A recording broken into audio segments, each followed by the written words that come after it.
Bonjour à toutes et à tous. Alors cette semaine, ce lundi, il y a le nouveau rapport du GIEC qui est sorti, qui a été publié et mis en ligne. C'est ce groupement d'experts internationaux qui étudie les effets du changement climatique. Et alors malheureusement, comme à chaque rapport, ils constatent que la situation s'aggrave. Cette fois-ci, les constats sont vraiment alarmants, c'est-à-dire qu'ils évaluent qu'environ la moitié de l'humanité va se retrouver dans un contexte extrêmement soumis au changement climatique, notamment avec des pénuries d'eau massives à prévoir pour environ la moitié de la population, de nombreuses espèces, environ une espèce sur deux qui est menacée d'ici à la fin du siècle. Donc les constats sont à la fois unanimes et extrêmement inquiétants, et silence total, personne ne réagit. L'écologie et l'urgence climatique, c'est 2,7 du temps médiatique, du temps qui est consacré dans les médias pendant cette campagne présidentielle. Et donc, c'est l'inaction totale. Et d'ailleurs, c'est une grande spécialité de notre président, Monsieur Macron, champion de la Terre, qui s'était autoproclamé ainsi au début de son mandat. Il nous a fait une grande loi climat, mais il n'en est absolument rien sorti et les objectifs étaient moins ambitieux que ce que prévoyaient les accords de Paris.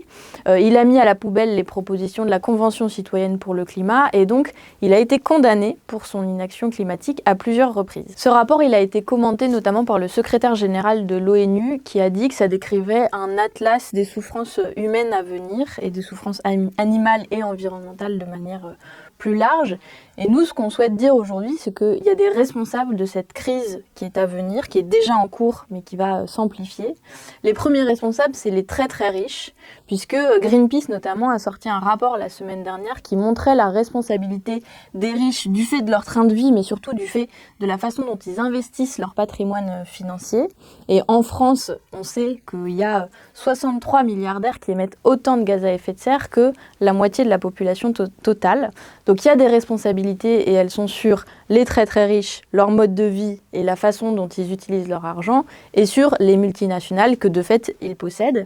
Et puis les deuxièmes responsables principaux, c'est ceux qui sont au gouvernement, qui devraient agir, qui auraient dû agir depuis 5 ans, Emmanuel Macron au premier chef.